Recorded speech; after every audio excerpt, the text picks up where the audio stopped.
Hello everyone. Today we'll see how we can use the canClose function in D365. So for our demo, we are here in our site. So what we'll do, so let's say if I create a new site here, let's say the site number is 7, and let's say if in case I do not put anything here, okay, then I want to add this kind of validation, something like this. So we'll see.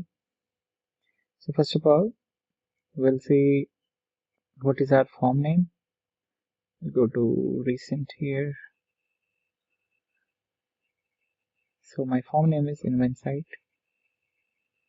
Go to AUT, and what I will do, I will simply create the code extension.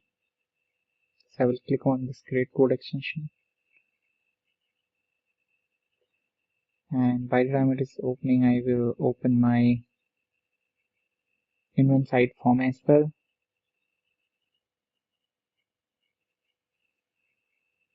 Let me go back.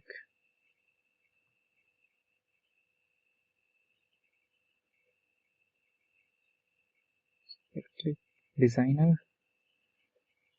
So if you see, the canClose method is available here. So when you click on this override method, so you see here a lot of methods. So we'll use this, but we'll use this canClose. Now important thing here is that you see this method signature, it is boolean type, okay, and it simply returns here. So here this extension is ready, invent site. So what I will do, I will simply use the same public boolean canClose, and here I need to say here boolean return. I will say return equals to, I will do the next call canClose. Yeah, canClose here, and at the end, this is my boiler code that I need to specify. Now we'll add my validation here. Okay, so again we'll cancel this one because we have tried to modify the standard object. So I think we are getting error for that.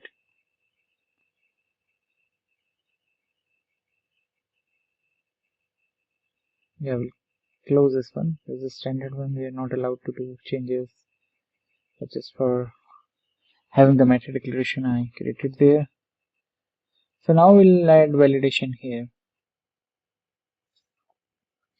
Okay, so now I need to so I'll define an object here, form run, also form run. So this would be my form run here. Now from my form run, I could easily get the current record. Let me see if I'm getting invent site here directly. Okay, I'm getting the data source directly as well. So what I will do, I will, because I'm creating object of my form, so that's why I'm getting this. So I'll create here form data source. Form data source FDS equals to this one. And here I will say invent site. I'll say invent site equals to fds.cursor. I'll say if invent site dot what was that field?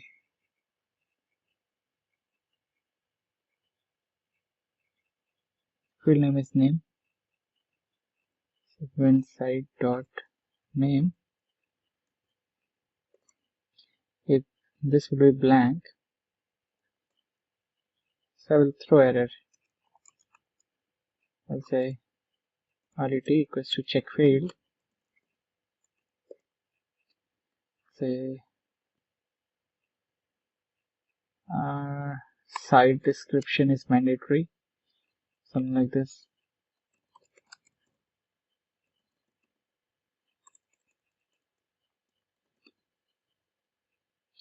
I'll close this, and here we'll get false. I think I don't need this one because I'm already getting buffer. One more thing, okay, I should close this function here, don't save, because this is a standard object. Let me check one thing here in the quick. Okay, yeah, so let me do a build here.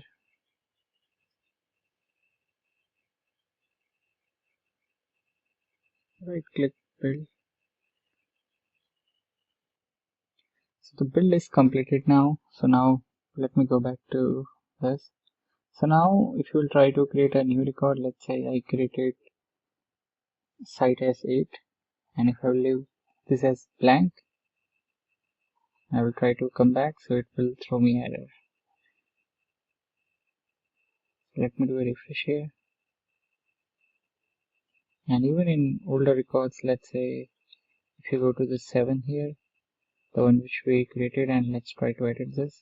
So even now when you will try to come back, so this will also get you error.